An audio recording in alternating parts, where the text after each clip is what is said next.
construction party. And, there's so much about it that, I'd love to, for our senator to unveil. And yeah, I'm excited. Thank you. Thank you so much. Thank you very much. Yeah. Yes, my name is Okiya Omutatah Andrew. As I've been introduced, I'm a senator of the Republic of Kenya, elected by the people of Busia. I ran on the National Construction Alliance Party, which we decided to form with some youngsters. When it became clear to us that we could not get full accommodation in Azimio, neither could we get accommodation in Kenya Kwanza. Among the issues we really felt were short in those political formations was the question of emancipation. They are still stuck with the narrative of liberation, and some of us wanted to go beyond liberation to embrace emancipation, whereby we rebuild communities, we bring back the power of communities to be productive, using tools like research and development and whatever, which you don't find in the manifestos of either formations. So we resolved that as a party, we would back Raila Amolo Odinga as a presidential candidate, but we would seek to chart an autonomous path towards raising a generation of Kenyans who can understand that we need to be productive, we need to compete in the modern economy. And it's very sad where we are today. I've just been in Texas and I was looking at statistics. Texas is just about the size of Kenya, less than 30 million people. We have about 55. Our GDP is 107 billion shillings for 55 million. Texas, with less than 30 million, is having a GDP of close to $2 trillion. And so it becomes really, really scary that we are not using the space we occupy well enough to be able to be competitive on this planet. Well, we may realize that they had a head start over us, but then we have got examples of the Koreas, South Korea. You have the example of the other Asian tigers who have come up. And we needed to find out what did they do right that we did wrong when we both had the parastatal model as a model for driving the economy.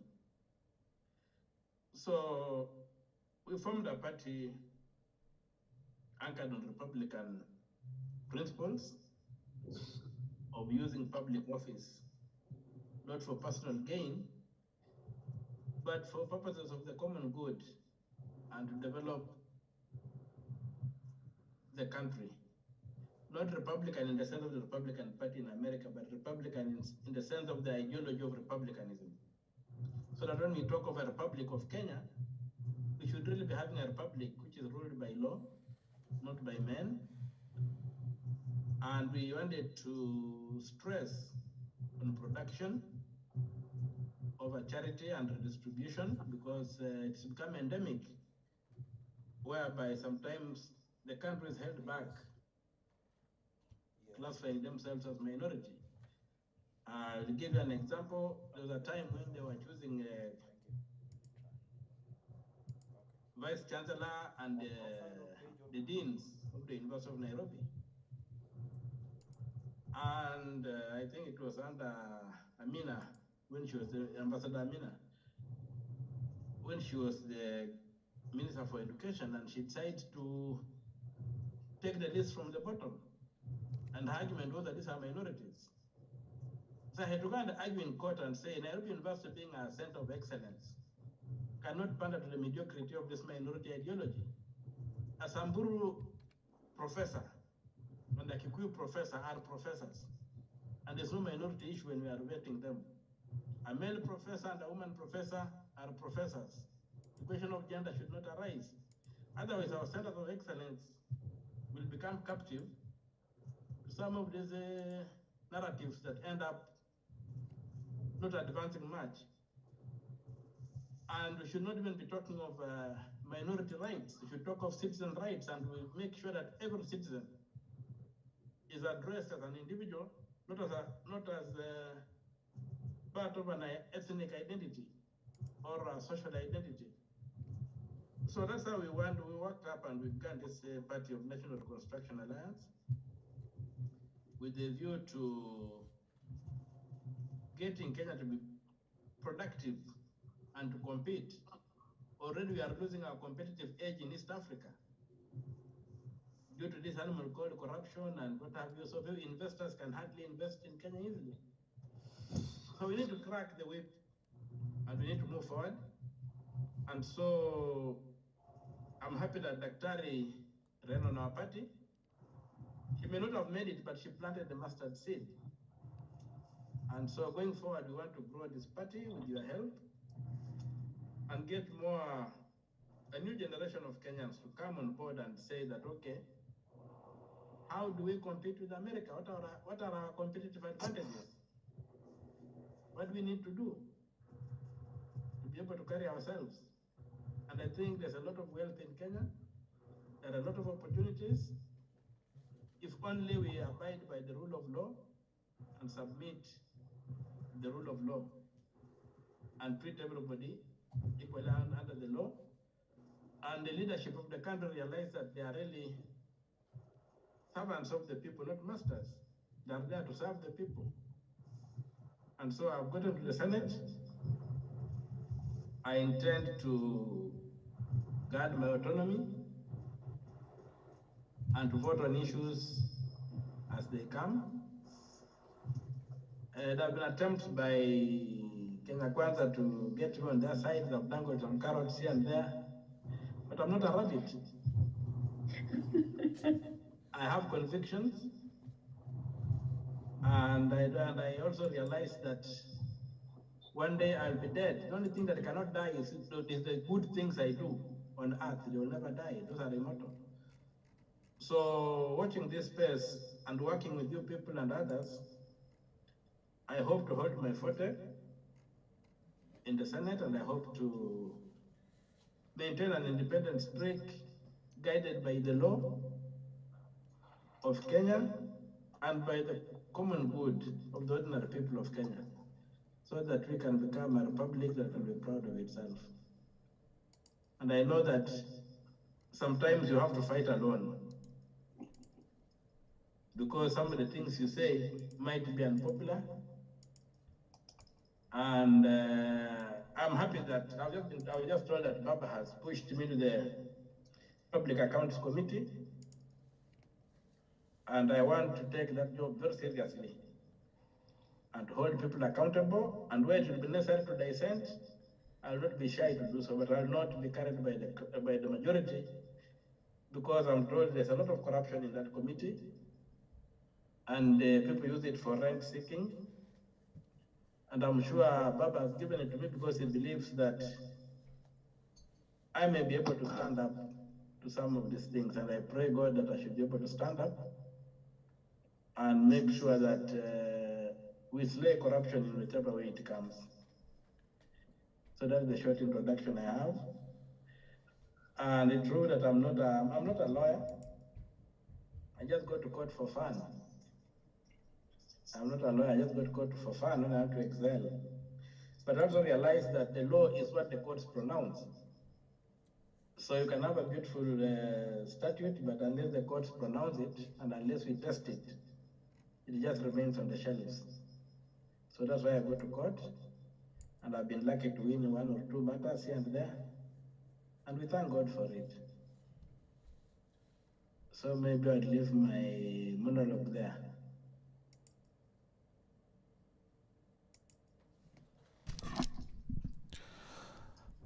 Okay, thank you very much. Go ahead, Dr. Makori.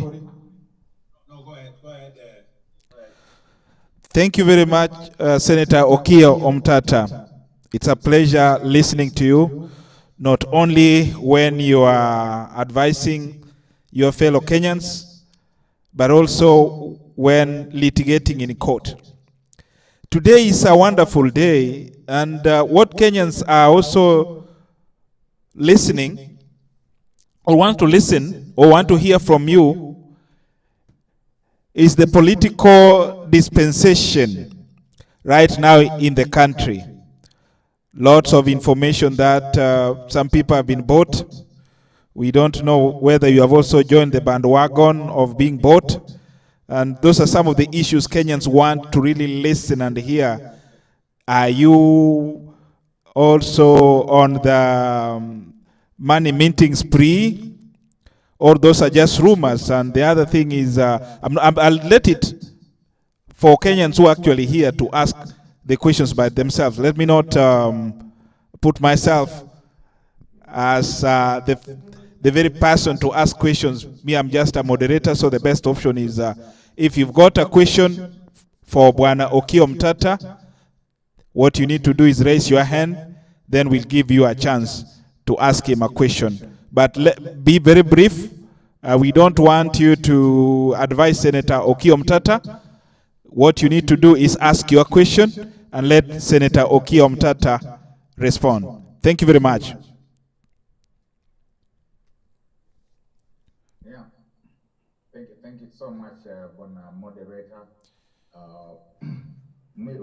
The first thing I would really like Senator to kind of update us is his petition that was done in court, and we were looking at the numbers that were presented in his petition, and we thought those numbers were really, really accurate when we pulled out our computers and our calculators.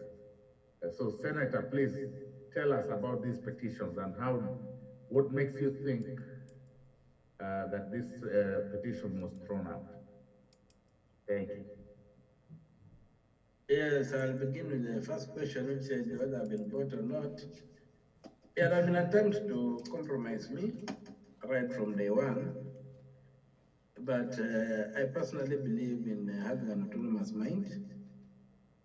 And so the Supreme Court declared that Kenya Kwanza won the elections. And so we go to the side where we are going to have to oversight it. And I think, given the caliber of people who have gone into that government, it's nightmarish. And we must be very careful that the country is not lost. So I don't think the country has got a prize. And me, I do what I do out of conviction, not cash. And so I don't think that I'm out or I can be compromised to look the other side or to join a side on the basis of cash. So like when we were voting for the speaker, a few things came up. That me side was walking out and I said I wouldn't walk out. Because there were a few things. One, when a constitutional crisis was in the making. Because when a new election has been held, the president has only one chance to convene a meeting of the House where the clerk presides as the speaker for the election of the speaker. With data bots, there's no mechanism for reconvening that House. So what was to happen should it really fail? Number two, the candidate for Azimio had chickened out. That's what Honorable Kalonzo Musyoka had dropped the bid the last minute after it met and they promised him a vote. Number three, the MPs from the coast, Azimio MPs from the coast, the entire coastal region, had decamped to support one of their own, was Amason Kingi. So walking out, not walking out would be futile. After that, you would have remained and voted no. But I remained and voted yet because there was no candidate. The remaining candidates could not measure up to the kind of profile Kingi had. And I told Azimio, why don't we have him? Why don't we pass him to avoid a constitutional crisis? We will still have mechanisms to remove him if we ever thought what we have against him is true. But that's what happened. So me, I remained behind and I voted. And so the question of me being bought is neither here nor there. And I intend to be the voice of the opposition in the Senate. and also to try and fight for proper laws to entrench devolution and make devolution work for our people, because a lot of work needs to be done in the Senate to legislate in such a manner that whatever is devolved and funds follow the functions which are devolved. So that's one area which I want to fight. Now, what was the second question? Sorry, I've just forgotten it. About the petition that was... Okay, yeah, the petition. Yes. Good petition. Now, I think we are dealing with a political decision. The decision we have is not really a judicial one. And the indicators of a political decision is that they decided to write one decision. The least we expected was to have 7 judgments, with each judge giving their reasoning. That's what happened in Maraga. And that's the level at which the Supreme Court had reached. We are dealing with the Supreme Court. So we expect a judgment from each Supreme Court judge to be able to get their reasoning. But we found something called that they had agreed on everything. Number 2, I don't think my petition was either maybe it was not understood or whatever. Because I've looked at the judgment and the issues I raised were never addressed. They danced around it. But so be it. It is the final court, and in our constitution, and the Supreme Court speaks. That's the law. And so we have a government which we should support where it works well, but which we should not allow to do what it is trying to do. Because this government is trying to lure us into idolatry, whereby they have created idols and called them gods. They have created a god in their own image, where they think that if you steal and do funny things that you are being rewarded by God, or that the mark of God's blessings on one is the kind of offices you occupy or the kind of wealth you control, irrespective of how you got that wealth. That's something we have to reject and resist, because religion can be very, very, very dangerous political tool if we allow them to run away with using religion as an opium in the masses. So we have got a challenge to be vigilant and to watch out. But the petition will be there for history to judge. The figures were there. The additions don't add up. They were working backwards towards something and they kept on failing. There's a fact that more than 2 million votes came into the tally after more than 3 hours after the closing of voting. There's evidence that 23 hours after the voting, we got more than 508 votes, which came in the next day when only one Elders constituency had not voted. So all those things point to the fact that by refusing to address them, the Supreme Court maybe was minded just to let the things stay as Chebukati had announced. There was clear issues where they found that Chebukati had acted beyond his powers, and those are among the things that nullified the elections in 2017. Then you don't understand why they didn't nullify the election this time around. So there were very many things, and then of course to rub the salt in, the Supreme Court judges could not own their judgment. They sent it to us by email.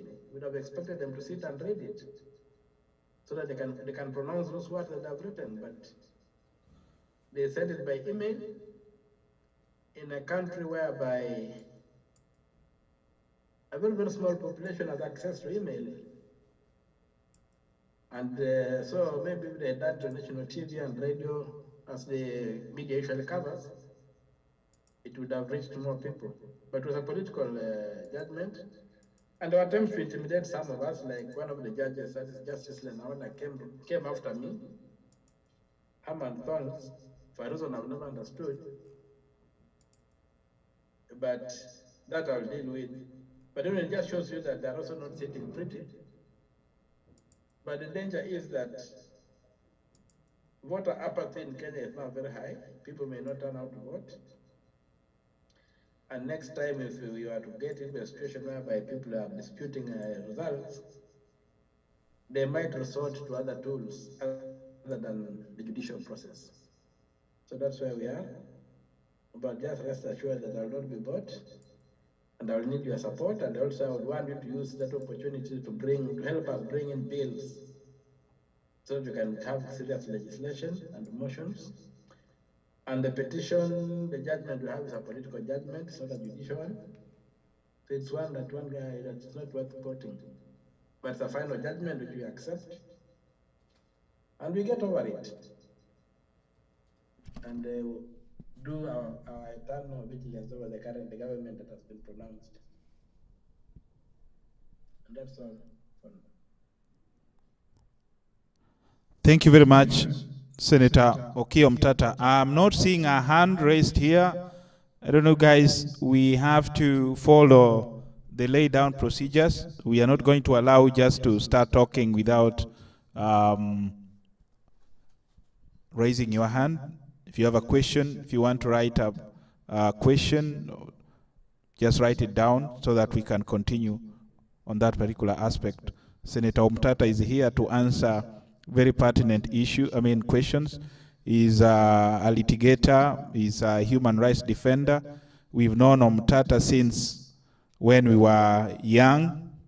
I've known Omutatah since the 80s, and I've seen him do a lot of good work to the poor people. I remember one time he was running to be a member of parliament in Nairobi, and unfortunately some people broke his teeth. I remember that one dearly, Bwana Senator. I've not forgotten that. I met you in one of the supermarkets. I greeted you and told you pole sana. Unfortunately ulikuwa na haraka sana, but maybe next time now we'll sit down and drink chai properly. Thank you very much, Bwana Omutatah. So as we are waiting for another question, Bwana Omutatah, let me set the roll bowling. Kenyans in diaspora right now are having an issue with voting. You have requested us to help you do or change some laws, or request for some laws to be enacted or changed in the Kenyan constitution to allow more diaspora to vote. Today we have got gallant soldiers who went and voted for their people, all the way, some of them from Minneapolis, some of them from Seattle, some of them from Texas, but a majority of them came from Minnesota. So you are having people who are really very serious in ensuring that our people back home get good governance, and the national cake is distributed equitably, the way you always actually say during your meetings. So how are you going to ensure that Kenyan diaspora are allowed to vote? Thank you very much, Bwana. Not really allowed to vote, but we have been allowed to vote. And you remember, for us to have voted, we had to go to court. You know, people think that some people did some work behind the corners. We went to court. We took IBC. We took the government to court, High Court. From the High Court, we were defeated there. We decided to appeal. We went to the Court of Appeal. We won. IBC again went to the Supreme Court. We decided to follow them to the Supreme Court. When they appealed, we won. But a few Kenyans were allowed to vote.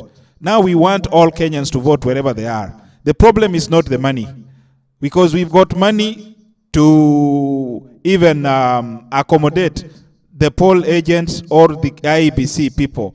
So how are you going to help the Kenyan people to ensure that we vote in 2027 en masse? Thank you. Yeah, first of all, I should say that when we were in the process of enacting the Constitution,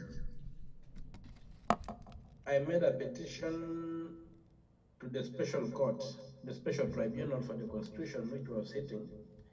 That was in late 2009, early 2010. And there was a resolution that the diaspora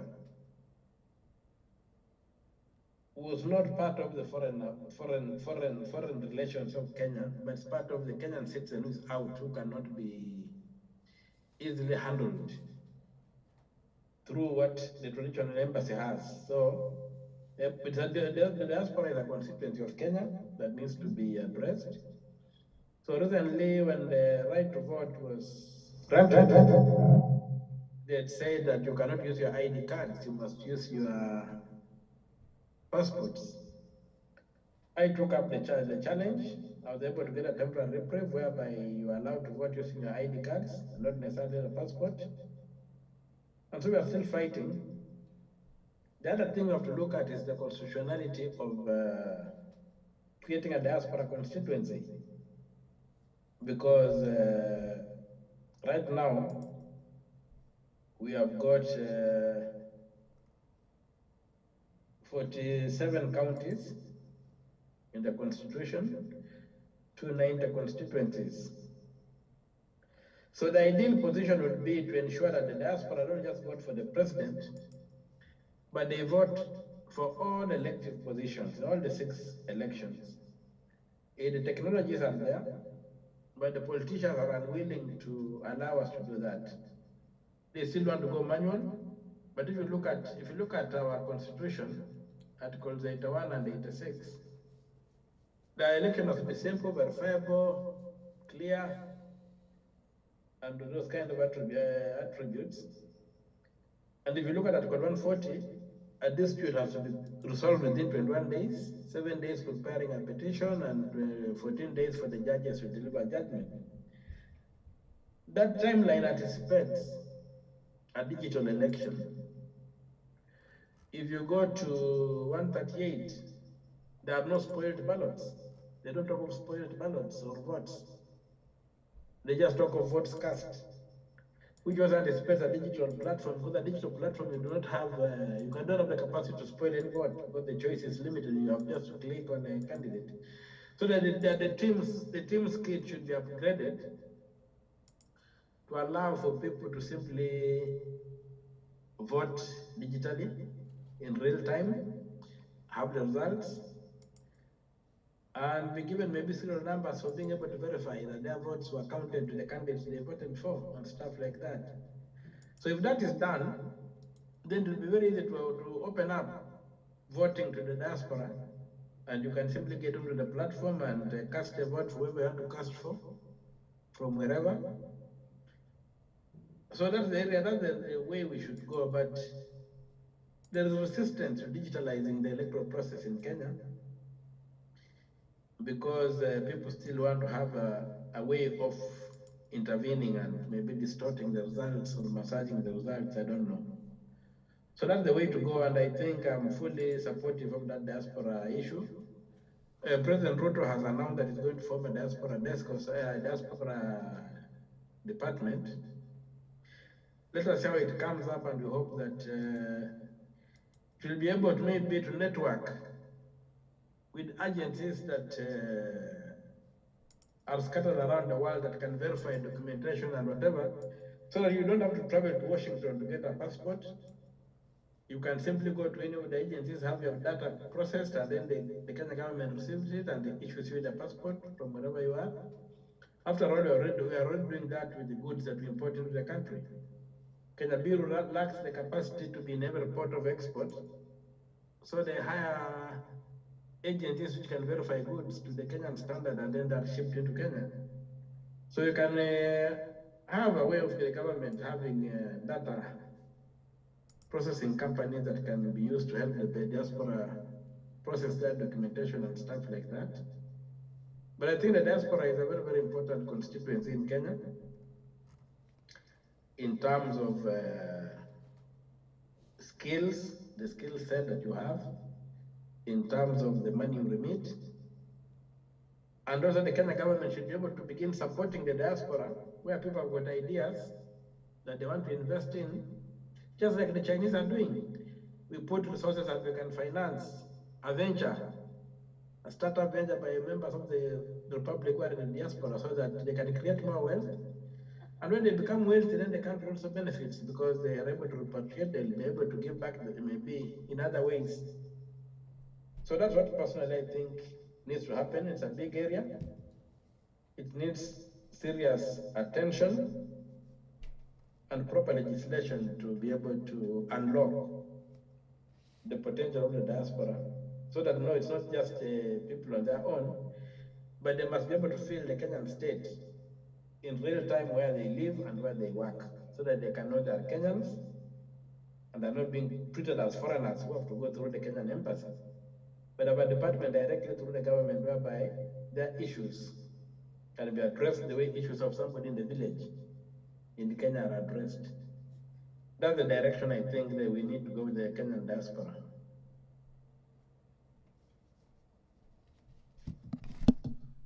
Okay.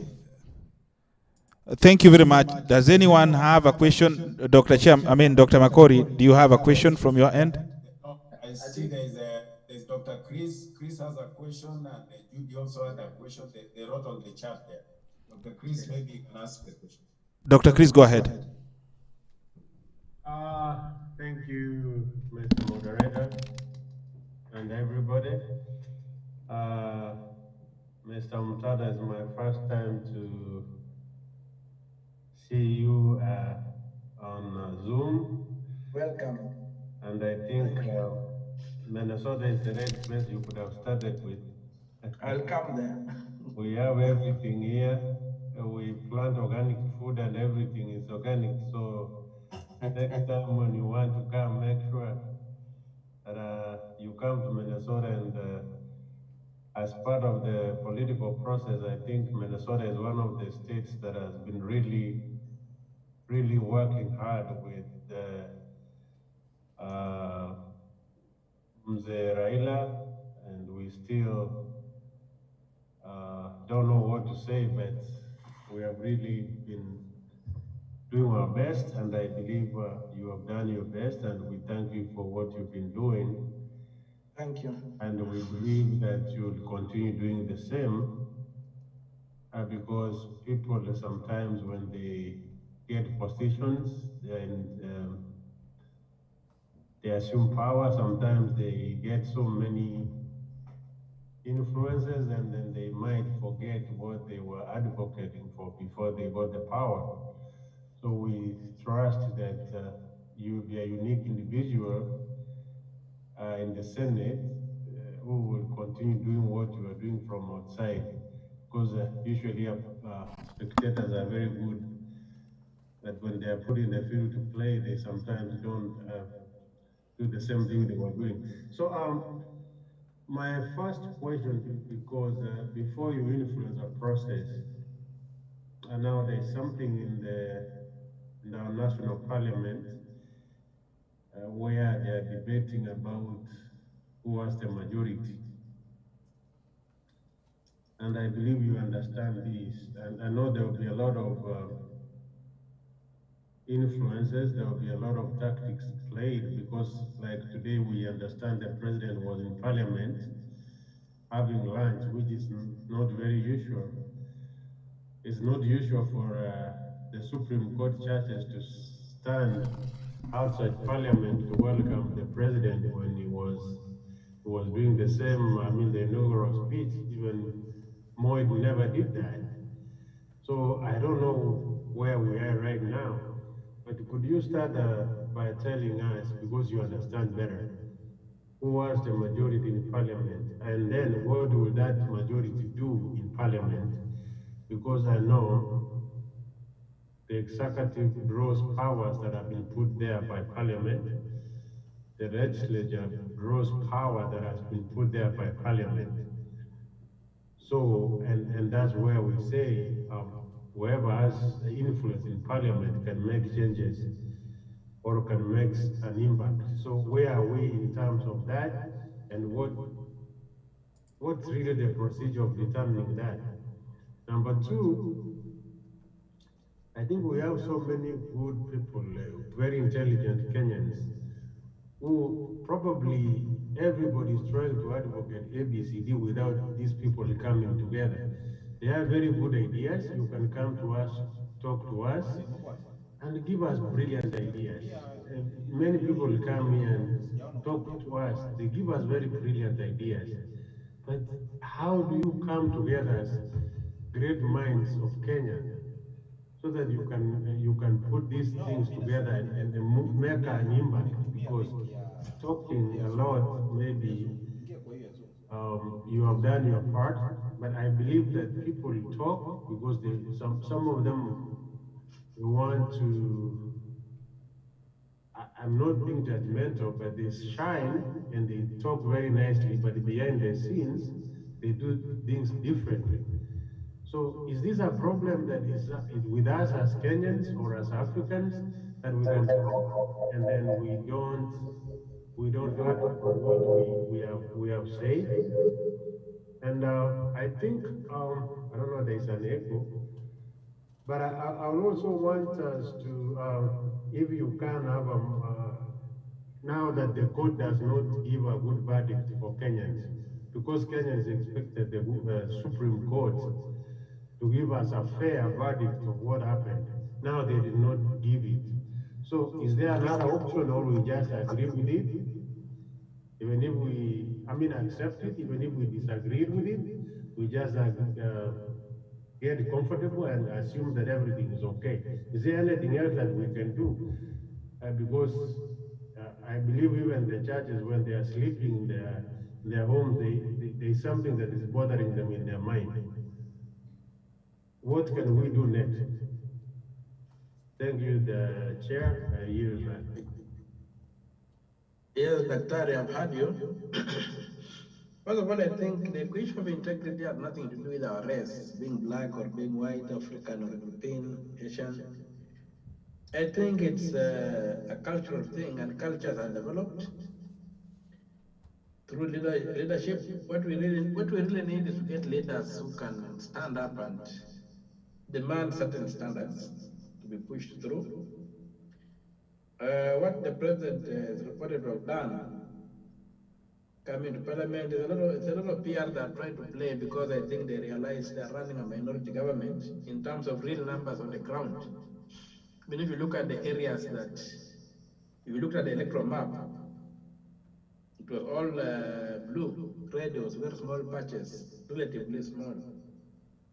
So I think that there's PR being played and stuff, maybe to try and tone down the displeasure that's felt by more than half the country. When the results were announced, there were very little celebrations in Eldoret and some areas, but in the capital city, Nairobi, it was quiet. The city center, I didn't see a single person celebrate. There were some celebrations, yes, in some of the informal settlements, but in the city center, nothing happened. You'll find that there was a long list of promises that they made, which are proving to be difficult to implement. And so you shall get more PR and more distortions coming up. The judicial has behaved it has done, but the best thing is to have a ton of vigilance. And it's not just that, because if you realize since this lady came in, the Chief Justice, the Constitutional Court in Nairobi has lost all the serious judges. They have packed the judge with people who have no spine. And so litigating in that court is becoming extremely non-rewarding, or an exercise in futility. But I think all these things, we need to put them there and push them and push back. Among the things you have realized, I've seen some documentations whereby the Chief Justice is alleged to have presented the falsified curriculum vitae during her interview. So we need to take up that and push them to the wall. I told you there was a case where this judge landed on me by sending me threats on my WhatsApp and to take him head on. So you have to push back and widen the democratic space. So the solution is a ton of vigilance. And I think there's enough Kenyans who are not satisfied, which I think Mr. Ruto has realized, who are demanding that the country be run well. the same thing called the hustler narrative.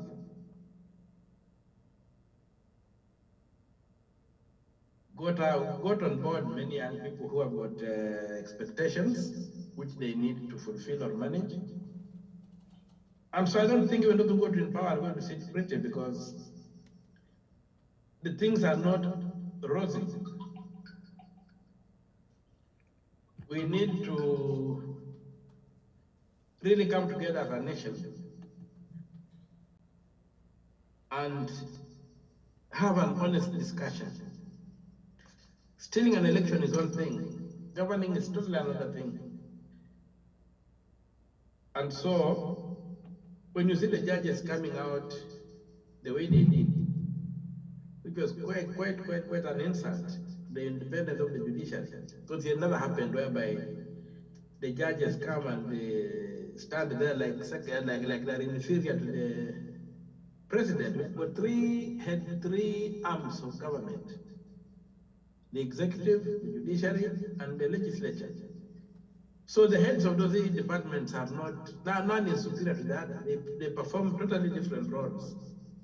And so for the judiciary to come in front of parliament and bow down to the president was really a demonstration of incompetence on the part of the judges who are in power, because if they were competent, they would have understood that they cannot do something like that. But anyway, we are living in interesting times. It's up to us to stand up and say no, and be able to push back and to pull out of the hole and to chart a way forward. And for me, the narrative has to change from liberation to emancipation. Liberation is breaking down the prison walls. Then do what? Leave the prisoner to his devices? No. We must work for emancipation. We must rebuild our communities. We must put the power back in the hands of people to produce. And that we must open up markets. We must deal with the cartels which are not allowing free trade and free enterprise to take root. And we must also look at industrialization as a way out. If you go to places like Kisii now, right now, or Vihiga, we are getting rural slums emerging, which is a very, very dangerous trend. We must get those people into factory jobs. If you go to Central, the youth are totally hopeless. Peace and farming cannot work. They are peri-urban communities. We must have factories. We must go into manufacturing big time. We must identify our comparative advantages. We must reduce the cost of electricity, make Kenya attractive to investment. We must slay corruption ruthlessly. And we must make use of our comparative advantage in the region. We have a very well-educated population. Yesterday I had a meeting with the executives of Dell, and they told me, look here, right now, in their assessment of labor, China is far more expensive than Kenya. Go and create the wherewithal for us to come and begin manufacturing in your countries. You speak better English, you have a hard-working population, but the political environment, the legislative environment, mainly the legislative environment, and also happen transition of power is happening peacefully, but the legislative environment around investment and taxation makes Kenya a very, very expensive destination. Power is very expensive, and power is expensive because of cartels and people trying to make profits out of basic infrastructure. So those kind of things need to be addressed so that we can become a destination whereby we move away from peace and farming to a service industry. And most of you in America are in the service industry, and you know that the service industry pays much better than the farm, so that people should begin fighting for factory jobs, not for owning pieces of land. And these pieces of land are not there. God is not creating any more land.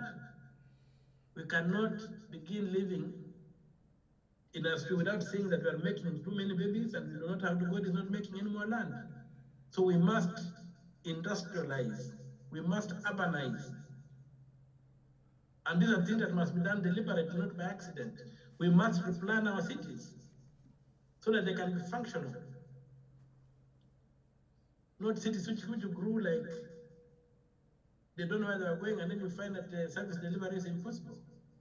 So all these things require a focused government.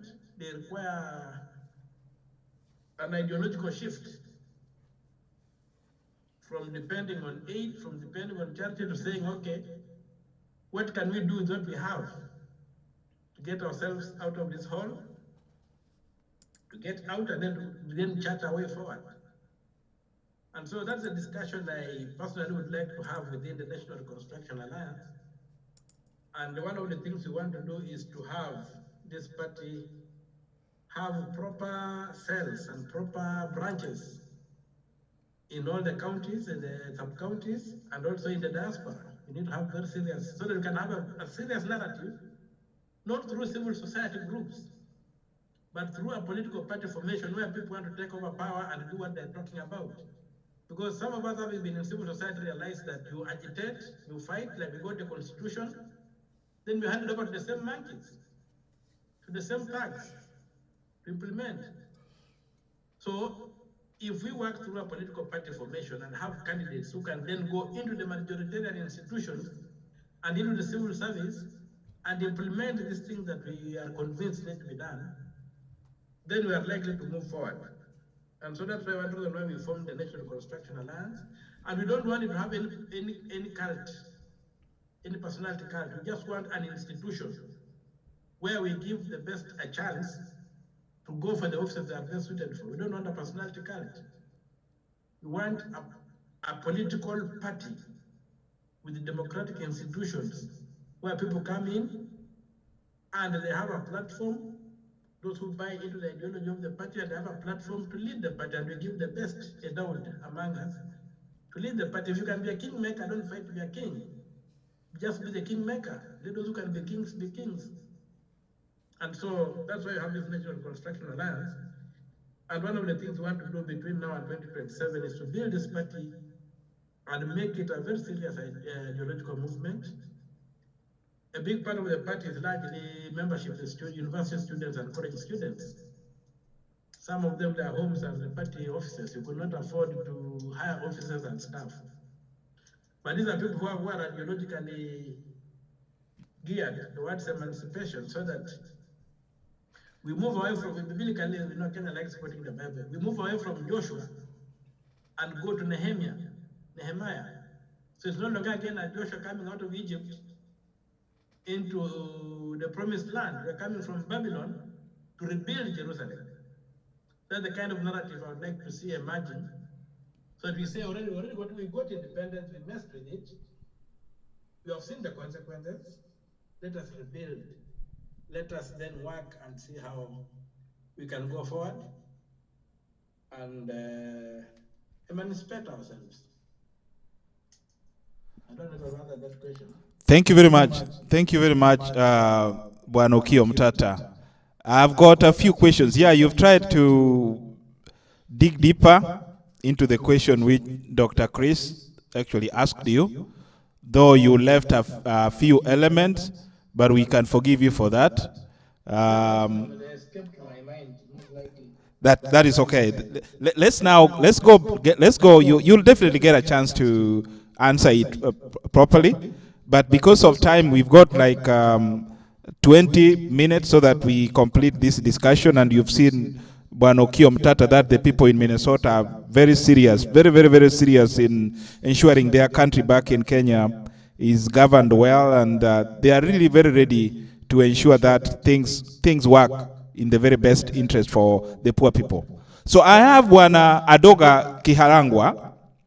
This is another friend of mine from Vihiga. You touched Vihiga, and I've seen his hand up already. So before Bwana Adoga Kiharangwa asks you a question, I have also a very serious concern about Busia County. So when you'll be answering the question which Bwana Adoga Kiharangwa is going to ask, I also want you to combine with this one. I've been in Busia. I worked in Alupe back in 1993. And I understand the locality very well.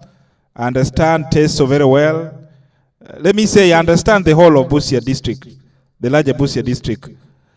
The problem is also people there have opportunities actually to utilize to ensure that they have something to put on the table, but they don't have the resources to ensure these opportunities actually work out their way. And I was shocked. Let me tell you, Omutatah, you are my friend, but my closest friend, whom we believe that is going to beat you in the senatorial race, the lawyer, you beat him, and I was shocked.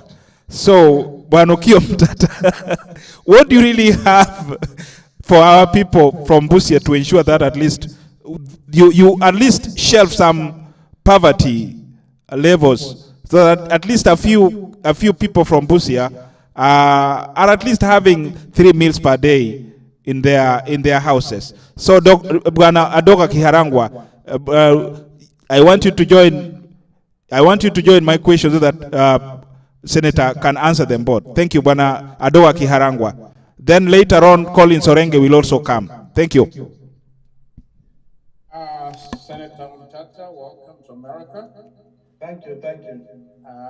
You and I will probably pick this up later on and talk quite a bit, but for now, I can assure you that my question is going to encompass everything that everybody will ask you while you're in America and when you leave. My question is, now that you're in the Senate, we in diaspora, we now have where the president told us we were going to have a Ministry of Diaspora Affairs, but now we do have a Ministry of Foreign and Diaspora Affairs. For that to take a hold, we need to participate and be part of a diaspora policy, which we already have. We have a completed diaspora policy.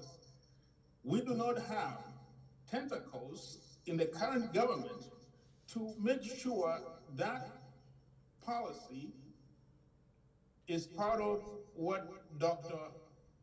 Mutua is going to be working on.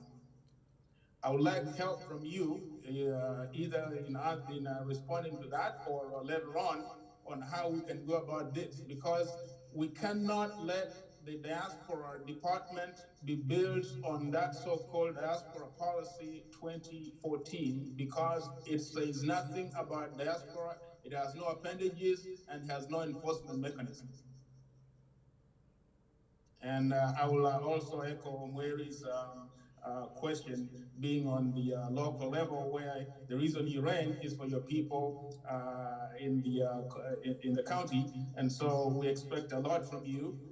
As you said earlier, we will be helping you by suggesting some of the things that you could do, and probably helping you with some mechanism, as long as your door is open.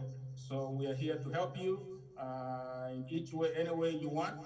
It may not be 100%, but we're volunteering to do that. Thank you very much. So, on Busia, or maybe I begin with the diaspora issue needs some serious public participation. And I think one way of moving it ahead is to do through motions, to see that either motions or proper bills are developed, so that beyond policy, we have got a legal framework, a clear legal framework, not just a policy framework, a legal framework that secures the interests of the diaspora. And maybe we could get a memorandum or a draft bill from your side, then we could introduce it in Parliament. And the advantage I have is that I'm the party leader for the National Reconstruction Alliance, and the party bills enjoy precedence as good as government bills beyond private bills. So if you were to file a bill through the National Reconstruction Alliance, it will get attended to immediately, just like a government bill. But it's you people who wear the shoe, who know what you would like to how you would like to be served, the kind of infrastructure you need, and then we can legislate around that issue. But I think it is more than a motion. It might just need to have a diaspora law, and a diaspora act by Parliament that then is given to the executive to implement, beyond just a policy that the executive has come up. Those policies can just be changed at the flip of the hand. So that's how we answer the diaspora question. There are many challenges. Just to interrupt you, not willingly, but just to further expand a little bit. Within the policy that we have written, there is pointers to what kind of laws we may want the government to tweak through Parliament. So what you just said is good. We will talk to you about some of the legislation we'd like to have. Some of them will be touching on elections and the management of elections out here, and some of it will be touching on the way to establish businesses in Kenya and how diaspora is regarded. Some of them may touch on diaspora returnees and how they are regarded. Some of them may touch on the industrial setup in Kenya, how we are regarded and how easily we can set that up for ourselves and for Kenyans, because Kenyans in diaspora buying homes in Kenya, calling them investment, that is basically dead money. We need to invest in factories and other industries, light industries like blue chips. We are able to do that, but we have to have the road that is easy, where it basically says, if you want to set a business in Kenya, you are one of us in Kenya, you have to meet 1, 2, 3, 4. Once you meet 1, 2, 3, 4, you have no need to go anywhere else. You start getting things done. But that can also be run through some sort of legislation to legitimize us and have us be really fully participant of the franchise. Because right now we are semi-enfranchised. Although recently we have started voting, we are not 100% voting, and we are not in control of our own voting. Yeah, that's true. So I think that area is an area we need to work on jointly. Yes. And I'll avail myself and the National Construction Alliance Party to help prosecute the issue through the courts, through the legislature. In the courts, I think we have done the much we could do, and the courts have pronounced themselves. But we need now the laws that can be done to really recognize that you may be off the homeland, but you remain citizens of the Republic of Kenya.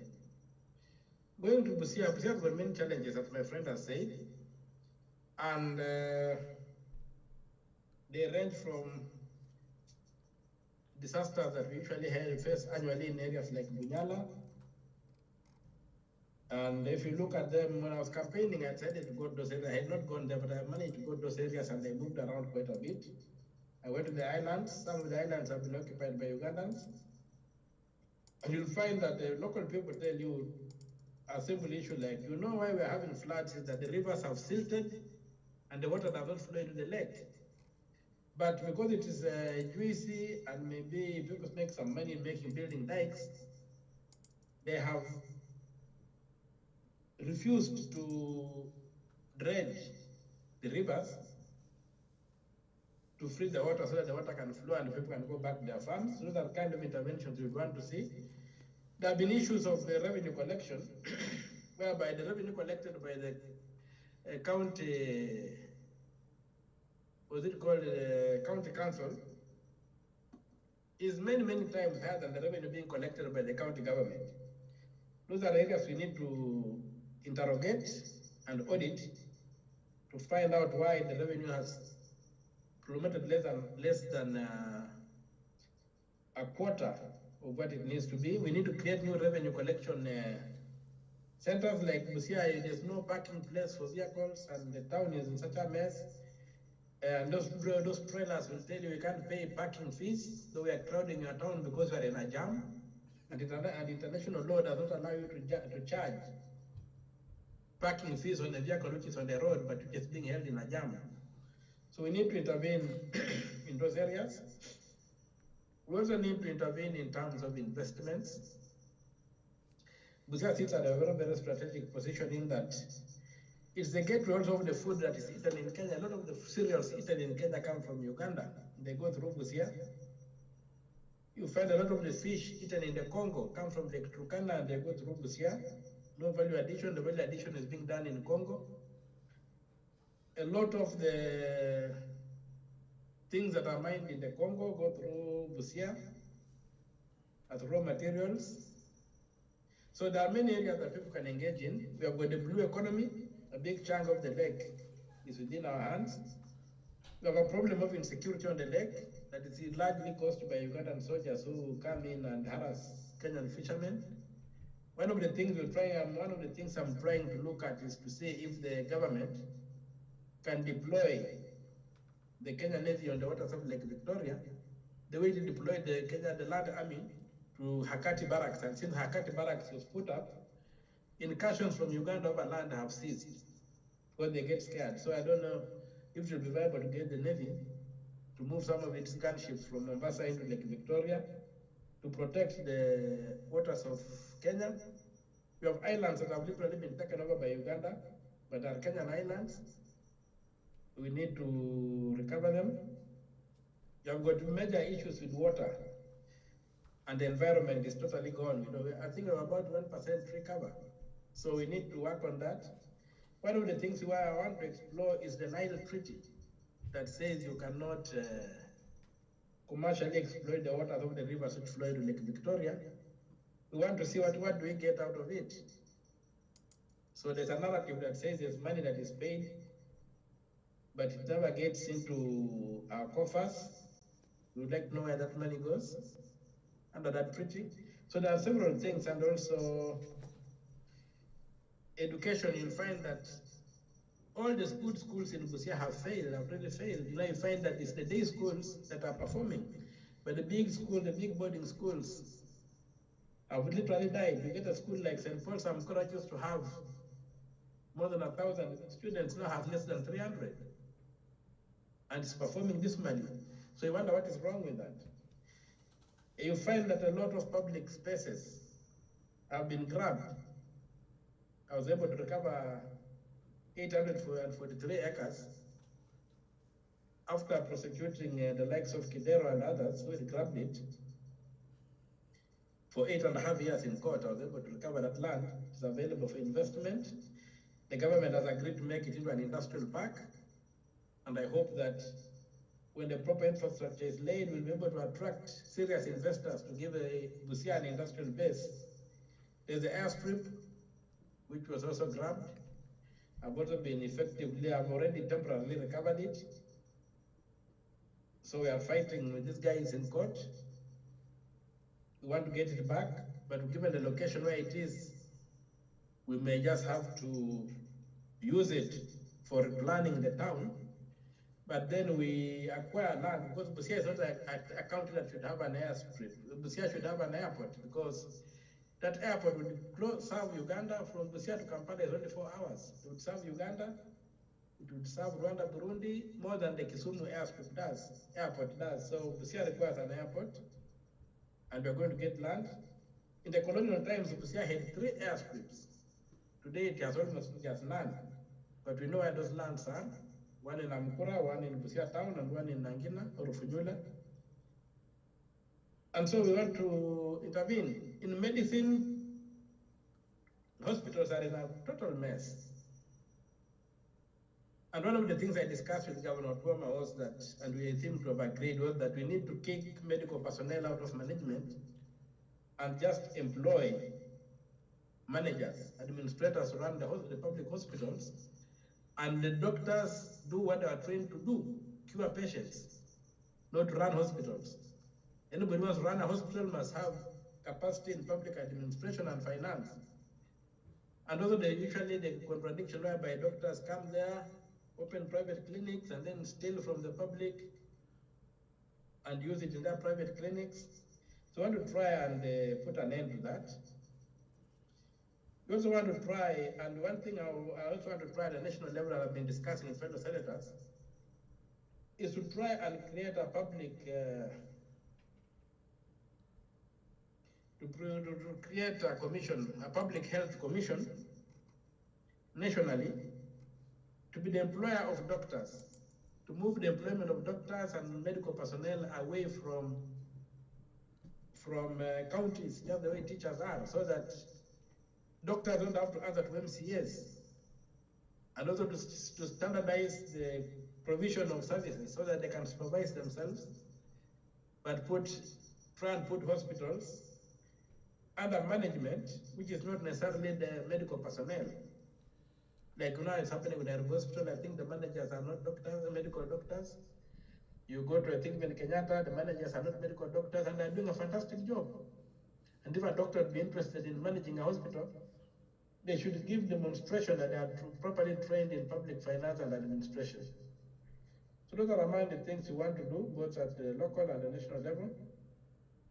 And also, you said you worked at Alupe, and if you looked at the initial plan of the colonial powers, I think Alupe had been set aside as a center for medical excellence for the region. There's no reason why those large parcels of land cannot be turned into proper centers of regional hospitals that can serve Kenya, Uganda, Tanzania, Burundi, and South Sudan. And so those are among the discussions we're having, and maybe we look for public-private partnerships and achieve that. But so far with my governor, we have agreed that we must make a change in Busia. The dilapidated infrastructure, road infrastructure, you find that the Kenya Roads Board has neglected their road, and I've already given them notice that they shape up, or I get them given sanctions through the court, because you cannot have the main road running through Busia and even in Malaba being neglected to that point. We need a proper design of that road, a proper infrastructure to be able to handle the trailer traffic, to be able to decongest the town, and the road reserves to be maintained to the standard with flower beds and stuff to the standards that make give Busia a good image. All those distortions that are along that road to be removed and the road to be gold. Now, if you go to Busia and Malaba now and you look across the road, you find that Uganda is taking off very fast. So right now in Busia town, if you want to hold a serious conference, you have to walk across and do it in Uganda, which is not acceptable. So we have lost a comparative advantage, and it is true that things in Busia are bad, but you can take them on, head on, and move.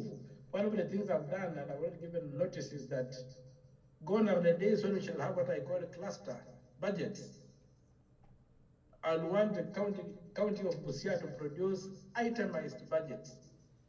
Even if you cannot just have a budget that roads you are giving 10 shillings, no. Tell me road A is 1 shilling, road B is 3 shillings, and total is 5 shillings. Whatever purchases you are going to do, we need to do that. Contractors, a major problem. We want contractors who are qualified. We are not going to come as a technician to say you're an engineer designing a road, and that has been a major problem we've had with the past regime, whereby a lot of people who campaign for people come, and then you are a hairdresser, you campaign for somebody, becomes a governor, you form a construction company, you are given a tender, you can do your own things. You don't know how a road is built. So we're trying to do that. I'm also trying to use just my connections to attract money outside the framework of the development funds. For example, I've been able to get 2.5 billion shillings from the government to build a road that's 22.5 kilometers, a tarmac road. That I got even before I got to the Senate. They began work last year in December. It is ongoing. And so it was just a question of moving into a place and saying, we need this, we need that with the special data, and I was able to get that. So I want to do a lot of that to be able to attract infrastructure, even getting the industrial park, for the government to put up an industrial park in that 843-acre land. I really had to persuade people in high government offices to do that, because in the entire Western province, we don't have a Vision 2030 project. And we have been talking Vision 2030 for close to 20 years. So confronted with that kind of fact, those kind of facts, they sort of agreed to put one there, because they were putting two. One is going to Voi, the other is coming to Busia. So there are those kind of things that we want to engage in. We also want to look at the crops. I was talking to the governor, and I was saying we need to do a proper soil analysis. Today, when we were small boys, you could go and dig up the ground and get so many earthworms, and you pick some, you go fishing. Today, to get an earthworm is impossible in our soils, so which means the soils are very acidic. Production is low. So we need to do soil testing across the county, get experts to tell us what needs to be done to recover the soil and what kind of crops need to be done, be they traditional crops that we're already growing or other cash crops. Personally, I'm interested in horticulture and fresh produce, which I think can do much better than it does in other parts where it is big like Naivasha, and get people growing organic food and maybe exporting it. We've got an airport in Kisumu, we have an airport in Eldoret. We need to factor these airports into our vision. On the side of tourism, the only cave paintings in this part of the world, in the part of the world in East and Central Africa, are in Busia. We've got caves with ancient cave paintings, but have not been turned into any resource. We would like to see how those can be turned into a resource and maybe tied to the lake. See if we can create a tourism circuit around that. Maybe complete with a floating hotel, 5-star hotel floating on the lake. So those kind of things are possibilities and they can be negotiated. And so there's a lot of potential in Busia that needs to be tapped. And I think working with my governor and with other development partners and friends, I see it being possible to transform Busia and to make it a unique county, because things are something people don't know is that it's only Busia, Nairobi, and Mombasa that have got the entire government infrastructure. All departments of government are in Busia, just as they are in Mombasa and in Nairobi. So, but those departments have not been made to work for the local people. And so it's upon us to do that. And I think whoever made them, that will realize the important place that Busia plays. That's why we have got all the government departments there. So that is how we would like to proceed. And I think maybe I've answered that question, I don't know. So that's why I would put it. Thank you very much, Bwana Okiya Omutatah. We know we'll be bringing you back to have a discussion with Kenyans. We are really very passionate about how we see our country grow. We are not fighting for positions, or we are not jostling for any position. I don't know if Bwana Colin Sorenge is here, if he had his question. So Colin Sorenge, and I'll also give one of our presidential leaders here. We call her Madam Huldah Hisley. If you have a question for our senator, Senator Okiya Omutatah, I can actually tell you I can inform you that we were very lucky to have one of our own. She's called Huldah Momanyi, who ran for Minnesota Senate. She lost narrowly, and we are also having her in the meeting today. So, Senator Huldah Momanyi, please greet Senator Okiya Omutatah. But give Bwana Collins Orenge 2 seconds to ask his questions. Go ahead, Bwana Collins. Okay, I hope I'm not mute. Okay, I just have a simple question. I wanted to find out from Omutatah, what does he want from us, members in the diaspora, to chip in? How does he want us to come in? And the reason I'm asking that is I'm tired of members and politicians coming here and giving us a lot of speech and leaving us hanging. How do we plug in? And the question following that is, the idea of form follows function. In terms of funding, okay, are we supposed to come and do some input financially? Is there a platform for us to do that? I know for you to be able to lobby and get people to matters to the floor and even get people to vote, there's a lot of money being peddled in the back room. Is there a way we could come in and probably form a super PAC? And also, before you go, one thing that we always miss here in Minnesota is we've been pushing for a consulate here in Minnesota. Those services you're saying that probably a private organization can offer to put together information for passport application. Those are very much needed in places that are very far from the embassy. So is there something that you're willing to push through so we could be able to have that consulate here in Minnesota? So, but most importantly, the money part, don't be afraid to ask, where to ambia unataka support in ABCD, and we're here to do that. So that's my take. Tusikue tu watu wa midomo, tupatie nje tufanye kazi, that's all. Senator Holder. Good evening. Evening to you.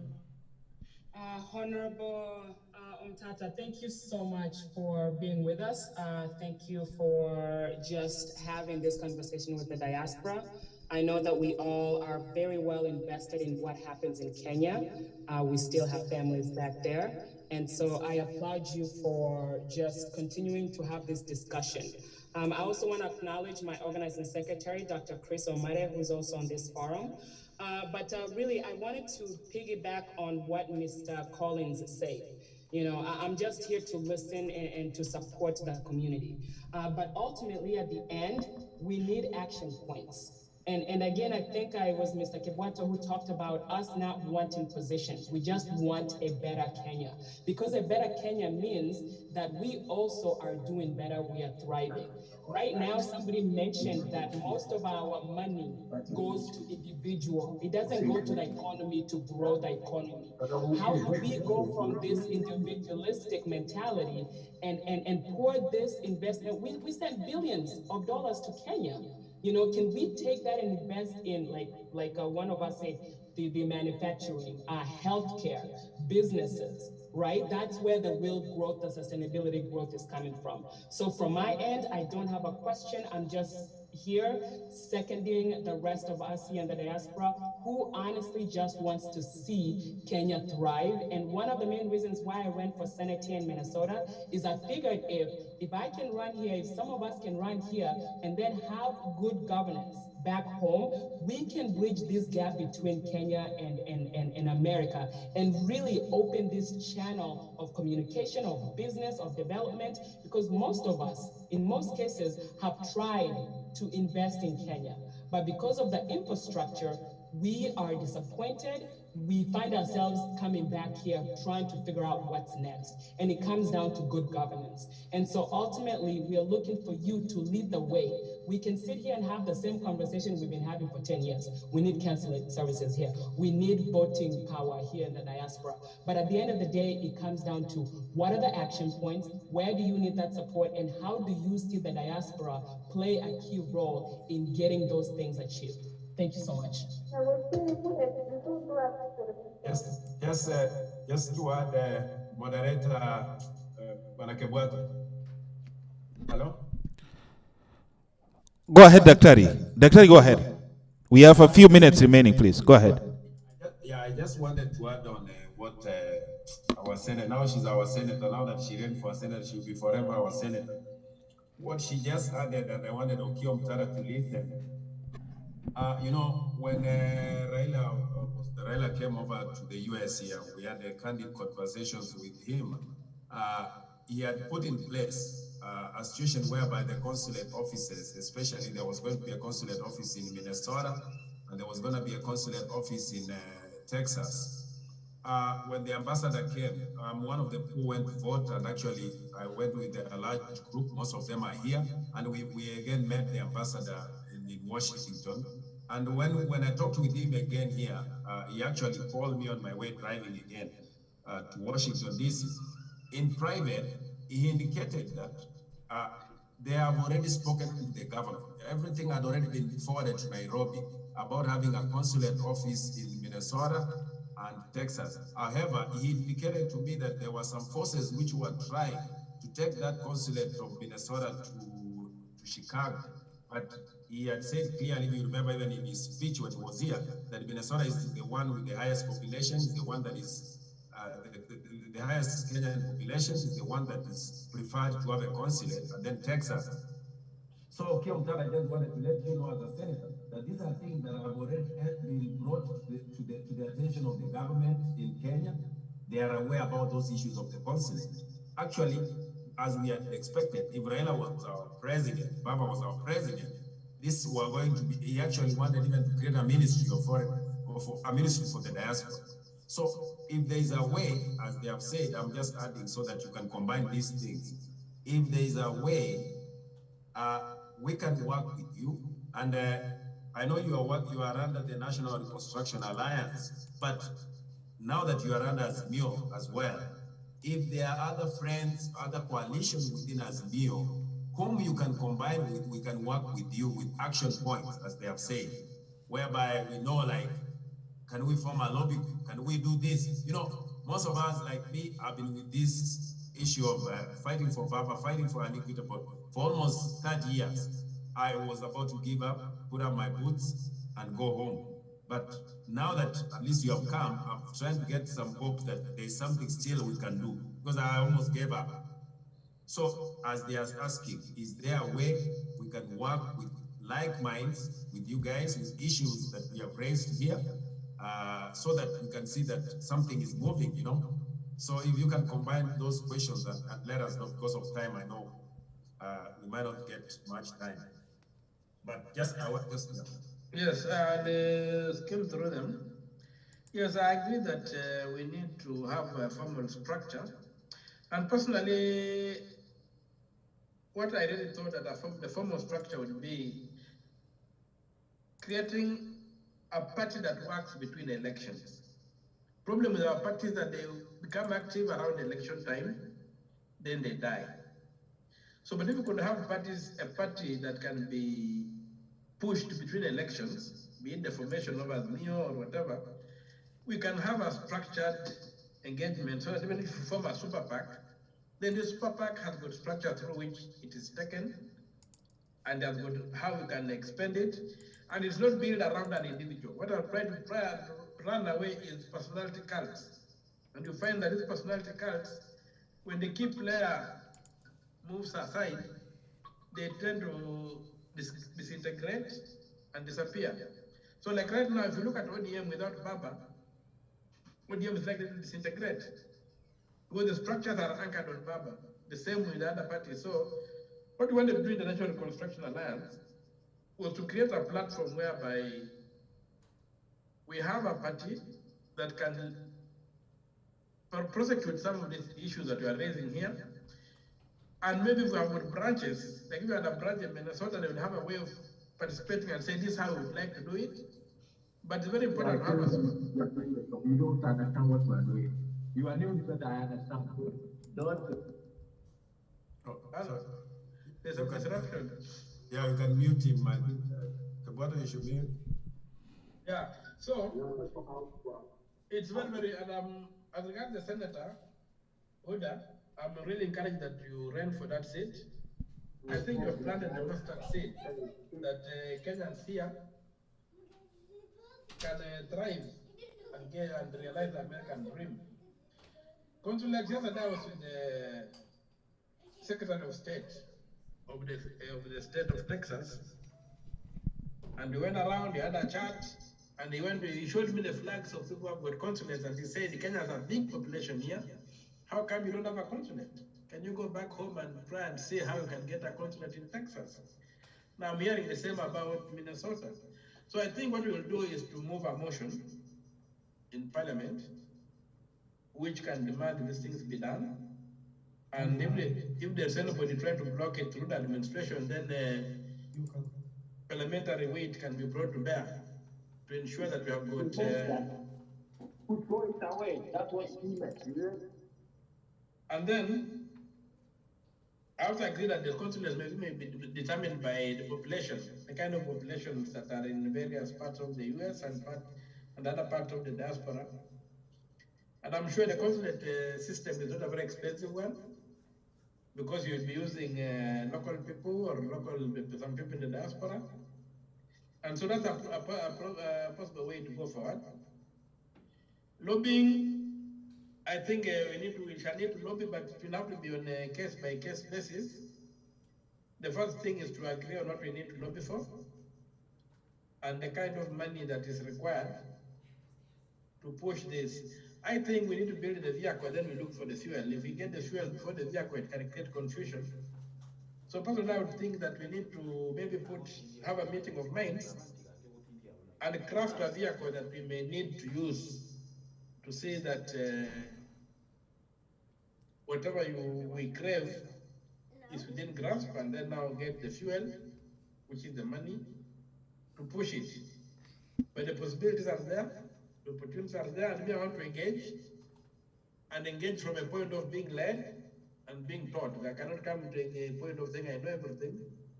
I want to come and say, let us have a meeting of minds. I have this opportunity in Parliament, and especially being a small party with the same weight as any other party when it comes to bills on the floor of Parliament, it will be one very good way of agitating for what we want through legislation and then lobbying the other members to support and to approve. So I think there are many opportunities for our handshaking, and I look forward to our having these conversations and translating them into action plans, which we can then implement to achieve our common vision and desires.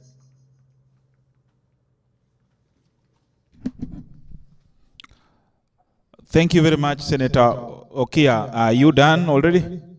Yes, I'll just carry that in terms of those questions. Yes. And also in view of the time. Yes. Yeah. In view of the time, I'd actually given around 30 minutes. We have already exceeded that by 8 minutes. I don't know if anyone has a burning question, so that we also give our senator time to relax. That will be good. If there is any burning question, if there is any comment you want to make, and then we let Senator Okiya Omutatah give his closing remarks before we let him go. He has actually given us a good 2 hour.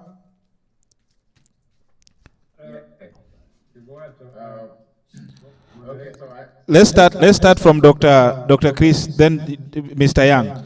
1 minute, please.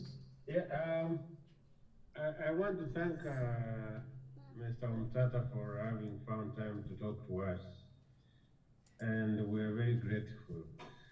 I just knew about him being here today, and I don't know how long he's going to be here.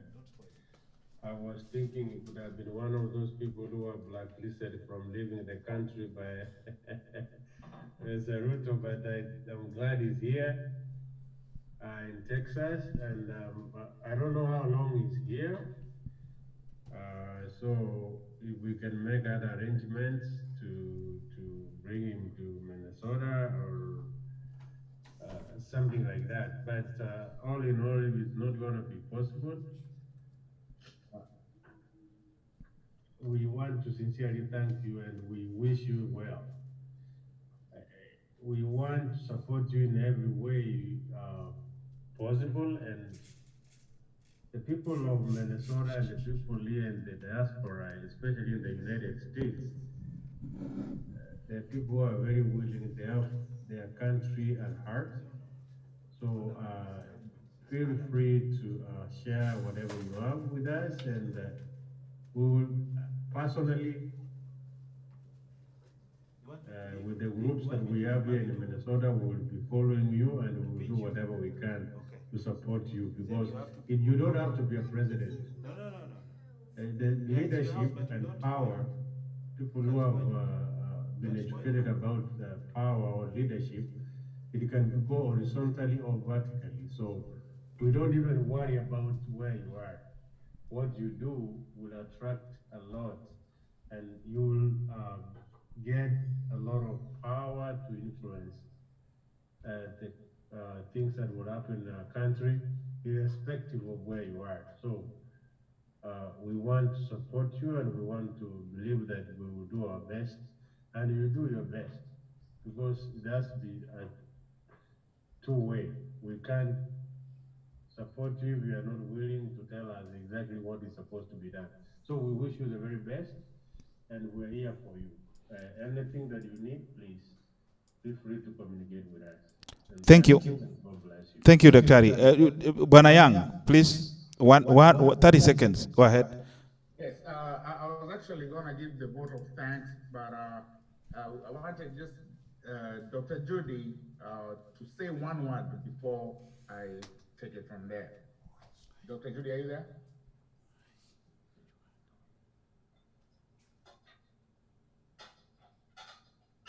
Oh, Dr. Judy. Victoria, muted. She's muted. Okay, Judy is muted. But maybe you can unmute her. Okay. So here, for one, you know what? I'm so excited.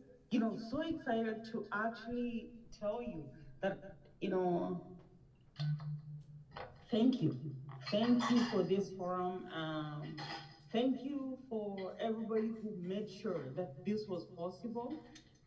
I want to tell you too that it's okay. It's okay to be on the other side. So I ran, and I ran and at this party, and when I tell you NRA, I know what it means. So, Omutatah and just what he brings about is change. And sometimes we are so scared of change because you know what? We're scared of change and who's gonna be there. But I tell you, what? You can be the change today. Today, I'm a runner. I tell people, what? Just go for it. So we are not going to be left behind just because we're black. No, it doesn't work like that. You have to think and start thinking. Yeah. Honorable. Thank you very much. Just I'm amazed because I started this journey back before, and I'm glad that everybody sees results. Then I have a son that I'll tell you who tells me things. But I love you all, and Thank you. yep. Thank you very much. Thank you very much. Before Yang makes his closing remark or vote of thanks, Senator Okiya Omutatah, is there anything you would love to tell Kenyans? And if you look at your screen, this conversation is international. So many thousands of Kenyans are actually looking or watching your conversation. So it was not private. So I believe even our president will be watching it. So whatever you say, know very well that it's actually out there. The other thing I also wanted to tell you, Senator Okiya, is that we've got a Diaspora Policy Institute which can really help to churn out some very nice information, real information to your party and to the Kenyan government. So if they'll be given a chance to bring forward some motions, to bring forward some very nice information to you, would love actually to work with you in every aspect to ensure things are actually better on our end. That is what we can actually tell you for today. But I'll be bringing you back to the show so that we can continue the discussion. Thank you very much. May God bless you. Welcome, Senator Okiya Omutatah. Make your closing remarks before our brother Yang Nyangweso gives a vote of thanks. Thank you very much because of time. Senator Omutatah. I'll begin by saying thank you to everybody, especially Daktari who insisted on this happening. It has happened against all odds. I'm most honored that you found it in your time or within yourselves to give me this a chance to hear me. I don't take it for granted. And it is this kind of things that keep me going. When people reassure you that you are not alone, that we share a common vision, and therefore, however dark the night may be, there's going to be daybreak. So I'm most encouraged and most fired up, and I can assure you that I'm going to try and improve and even do better in my agitation for the rule of law, for human rights, for inclusivity, and for the creation of a true republic that is based on Republican principles. So important, I'll just tell these people that I'm not going to play the game. I will change the game. And with your support, we can change the game that has been played in Kenya so that we can have the Kenya we deserve. A Kenya that's a modern state. A Kenya that gives everyone an opportunity.